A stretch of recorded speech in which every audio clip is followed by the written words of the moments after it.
This film is being presented to commemorate people and an event that should not be forgotten. The original film was 8mm, black and white, and silent. Dr. Conrad Briner was the photographer, and most of the film was shot from the back of a horse. The original film has not been altered. It has been enhanced by addition of still pictures, musical background, and dialogue. The story begins in 1929. The dog races in Truckee were underway when a group of the spectators and participants gathered at Scotty Allen's house in Tahoe City. Among those there were Sheriff Elmer Gum, Robert Watson, Wendell Roby, Carl Bechtold, and several others. Amid tales of the California Gold Rush and Alaska's Klondike Affair, the conversation turned to trails and roads of the local region. Bob Watson reported that the historic Sierra crossing, known as the Forks House to Washoe Road, was all but lost in many places. This road dated back to 1851. Several of the group planned to rediscover and mark the route during the next summer. As with many plans, the death of Scotty Allen interrupted. Finally, under the sponsorship of the Auburn Parlor 59 of the Native Sons of the Golden West, a group was enlisted to ride from Auburn to Tahoe to reestablish and mark the trail.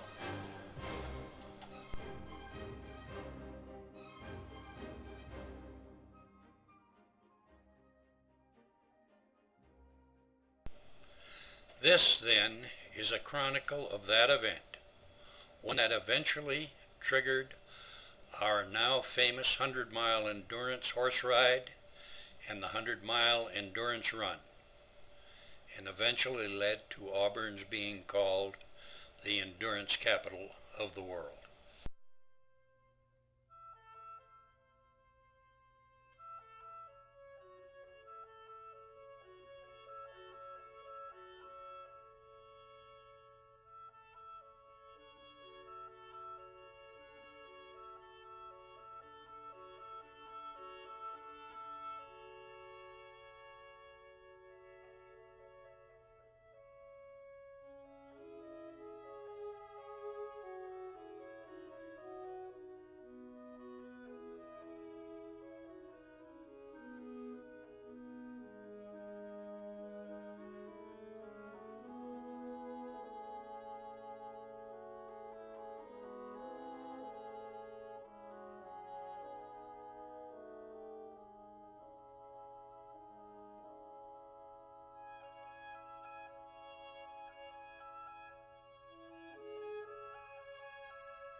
The early morning preparations for this ride were all conducted at Bud Lapp's Corral over on Center Street.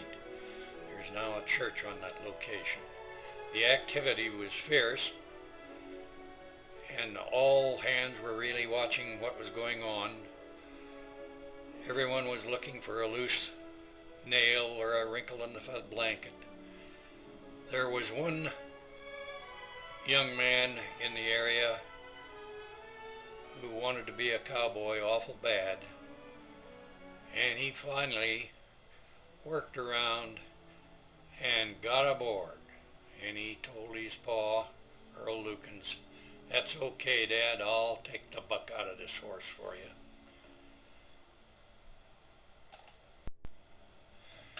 The group then moved over to 86 Lincoln Way for their official start on their trip over the mountains.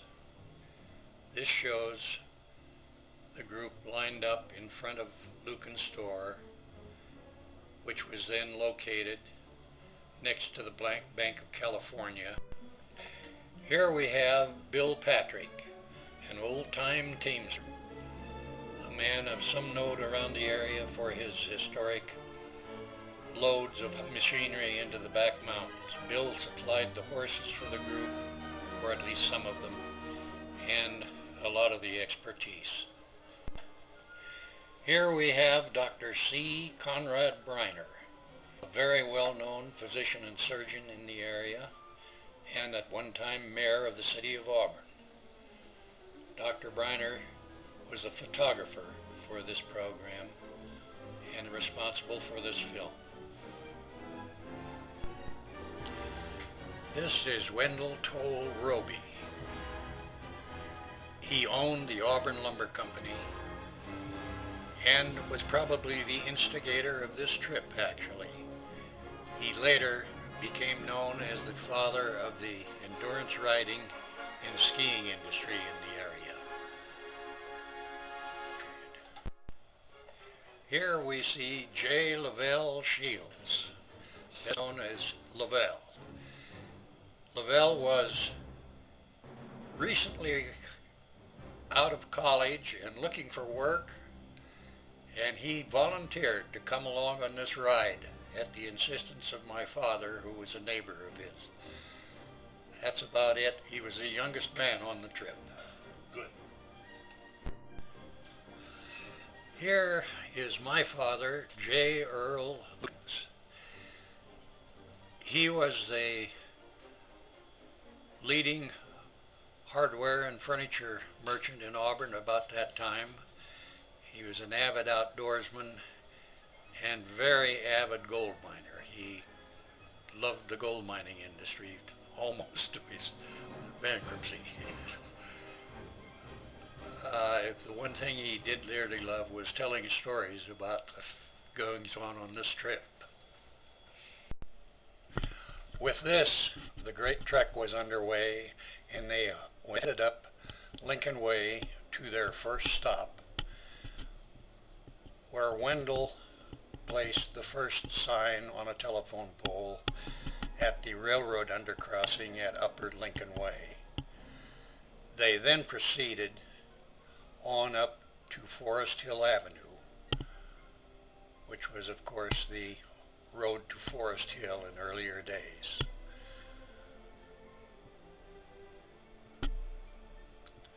They continued down Forest Hill Avenue to the American River crossing, where in earlier times was a very famous covered bridge. There's Lavelle Shields going over a tree crossing the road, followed by Bill Patrick.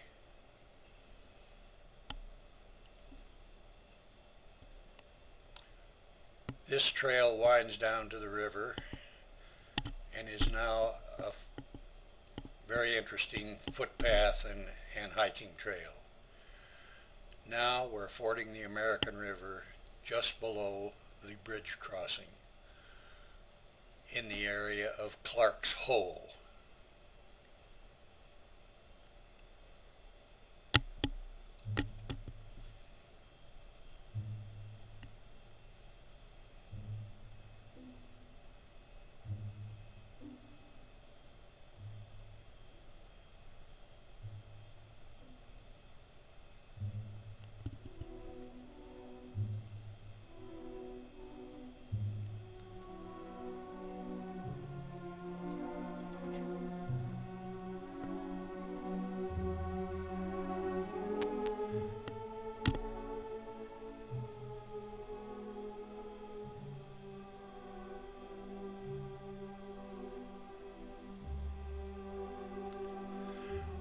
crossing the river, they followed the old Forest Hill Road to the top of the ridge where it meets with the existing road, and they followed the existing road on into Forest Hill.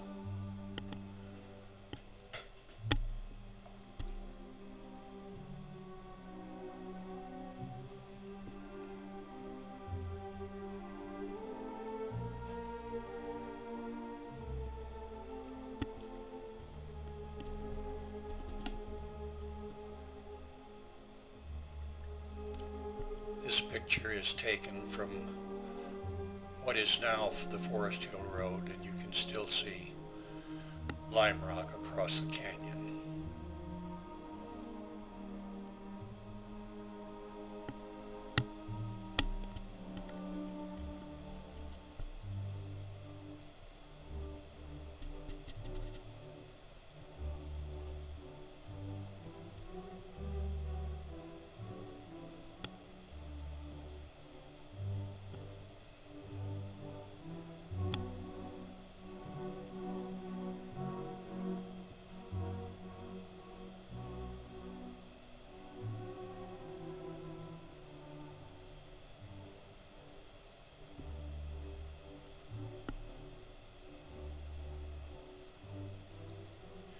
Here we stop at the site of Old Joe, the gravesite of Old Joe, the famous horse who was involved in a stage robbery.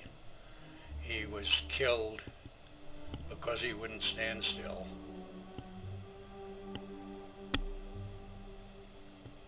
From this point on, it's a short trip into the downtown Forest Hill. At a watering hole in Forest Hill, they stopped briefly at Matt Langstaff, the Placer County supervisor for that area. They then headed out towards Michigan Bluff amidst a few drops of rain. This was a brief trip, and they arrived and spent the night at Michigan Bluff in the old hotel. The hotel was abandoned at that time, but it did offer refuge from the elements.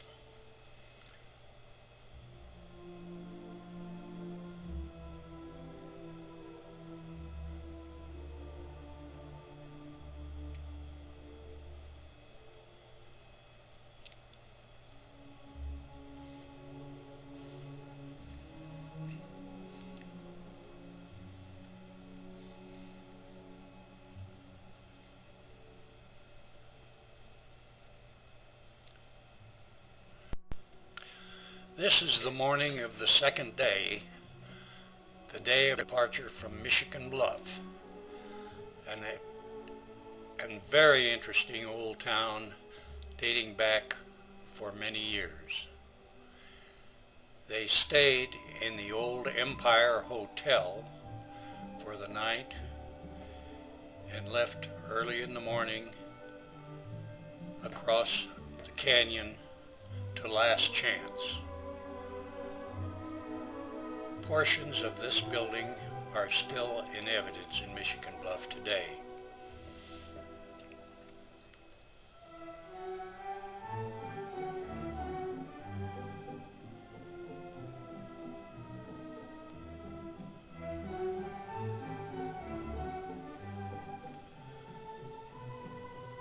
They were greeted by two gentlemen who lived in the hotel there and were out to see them off on their big journey.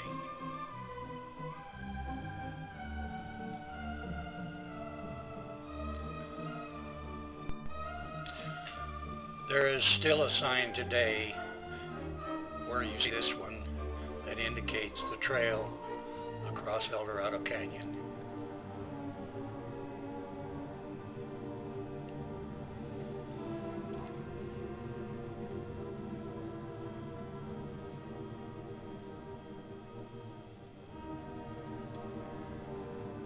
The steep and winding trail into El Dorado Canyon is a sort of a heartbreaker on both the horses and the riders. Sometimes it's best to get off and walk rather than challenge the precipice.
From the ghost town of Deadwood, which today has no buildings, the only sign of civilization is a cemetery. At this point, they were 6 miles and about a half a day from Michigan Bluff. We see here in 1931 Dr. Briner nailing up a trail sign at downtown Deadwood. They leave Deadwood, heading off to what's now known as Devil's Thumb, then into the American River Canyon and up to Last Chance. Crossing the American River on the Last Chance Trail. Again, a tortuous switchback trail, and arriving in Last Chance, where they were met by the only person who lived there at that time.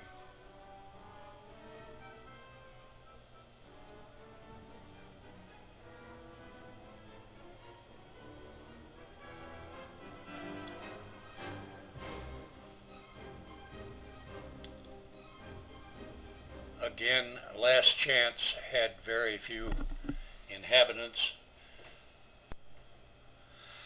They spent a considerable time visiting with a local, Dave Ray. Now was time to proceed on up the trail, and if I'm not mistaken, the first wild happening on the trip took place.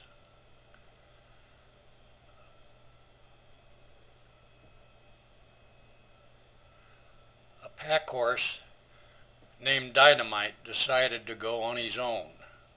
This is going up the trail towards Robinson's Flat, with the whole group trying to catch the errant pack horse.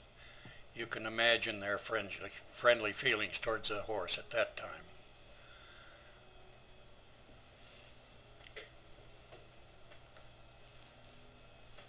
These pictures are on Wabena Ridge that looks down into the American River Canyon 4,000 feet below. A bit farther on, they pull into Robinson's Flat. This picture is taken the following morning with Bob Watson carrying the flag and leading back on the trail ahead.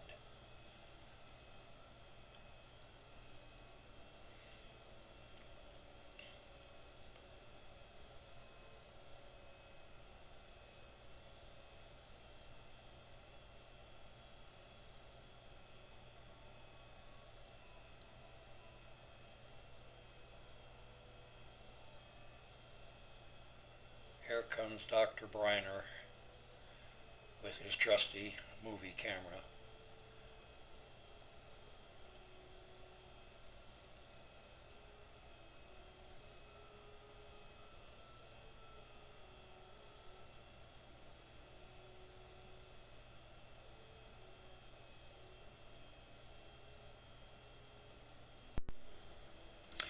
After leaving Robinson's Flat, the terrain changed quite a bit. We were above the tree line, and the area was very up and down, narrow trails, and difficult going. This is probably the reason that we got very little pictures of that area. We now arrive at Upper American Valley, where the trail goes up toward Squaw Peak. Beginning the trek is Bill Patrick and Dynamite. Dynamite had a little problem on this trail. As you will see very shortly, he missed a turn and wound up on his back on the side hill. This is where he might have gone had he continued rolling down the hill. They finally got him on his feet and repacked and on his way up to Squaw Peak and the Watson Monument.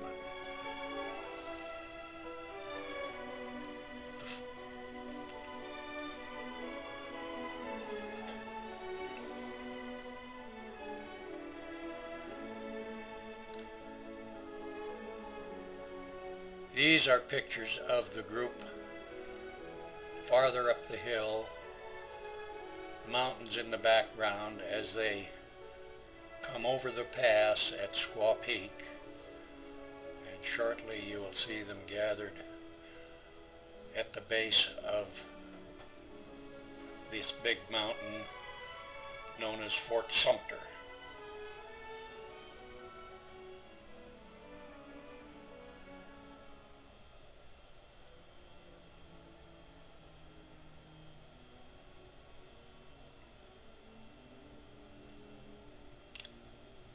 The view from this area is awe-inspiring. To the west, almost to the Coast Range, and to the east, out over Lake Tahoe and environs.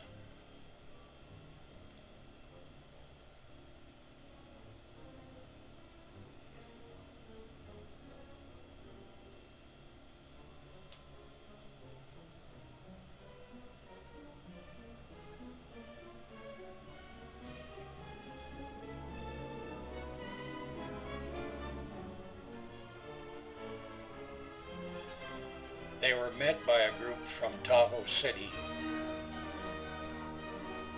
to finish up the trail on into town on their fourth day.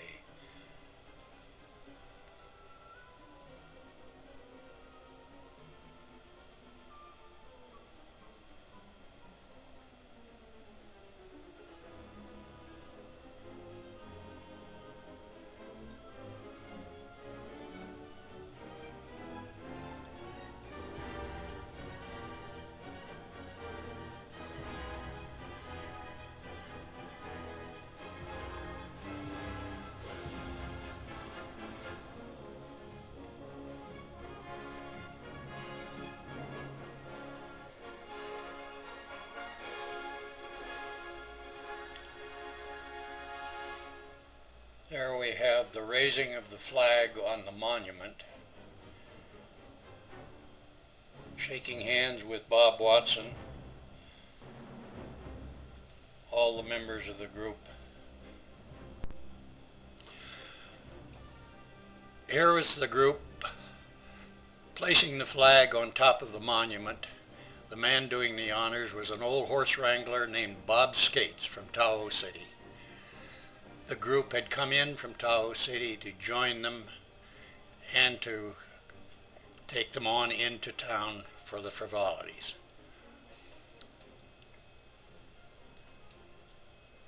The trip down the mountain from the monument to the floor of Squaw Valley is long and arduous and offers some beautiful scenery.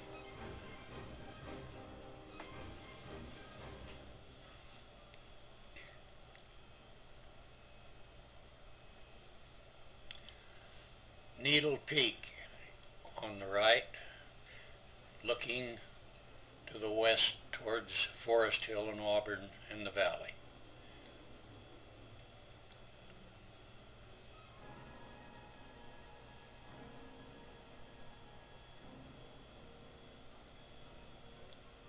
We now turn and look to the east.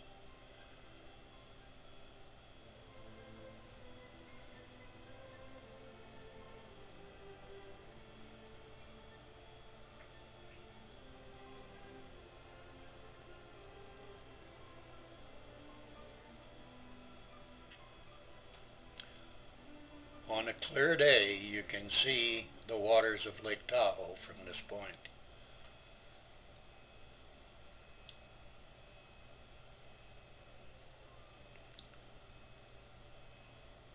We are now starting down the trail to the beautiful Squaw Valley.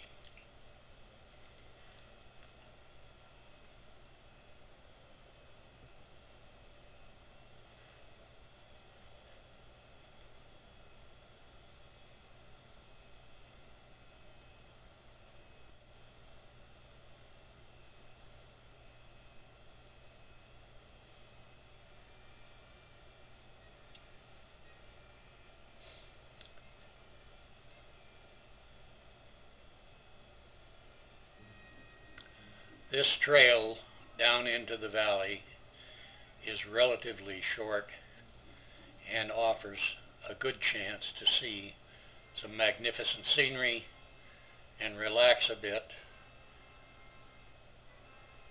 to enjoy yourself rather than trying to stay atop the horse.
Just as they reached level ground and easy going, Dynamite exploded. He put on quite a show for the group, and you can imagine the old horse wrangler was not saying sweet nothings about this horse.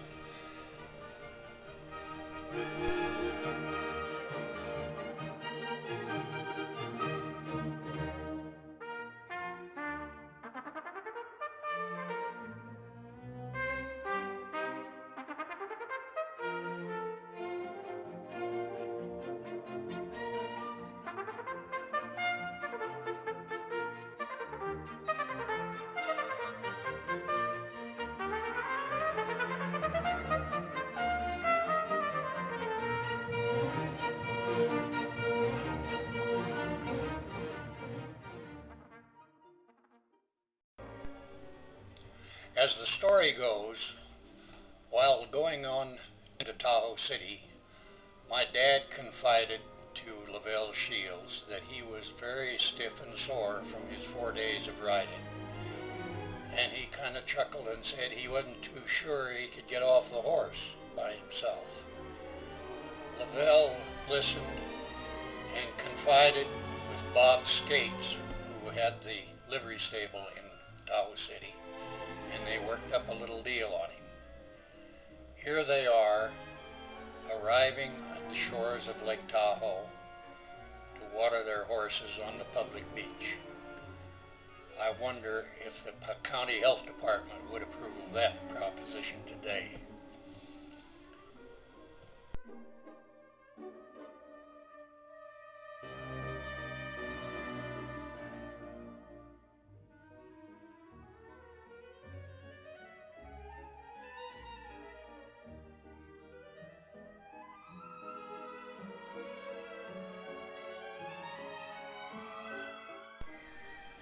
From their bath in the lake, they then proceeded up the hill to the Tahoe Inn, where they would assemble for a picture memorializing their great achievement. There is a postscript to this story. After this picture was taken, Shields and Bob Skates gently maneuvered my dad over to the front of the livery stable and lifted him off the horse bodily, bringing an end to a long and difficult ride.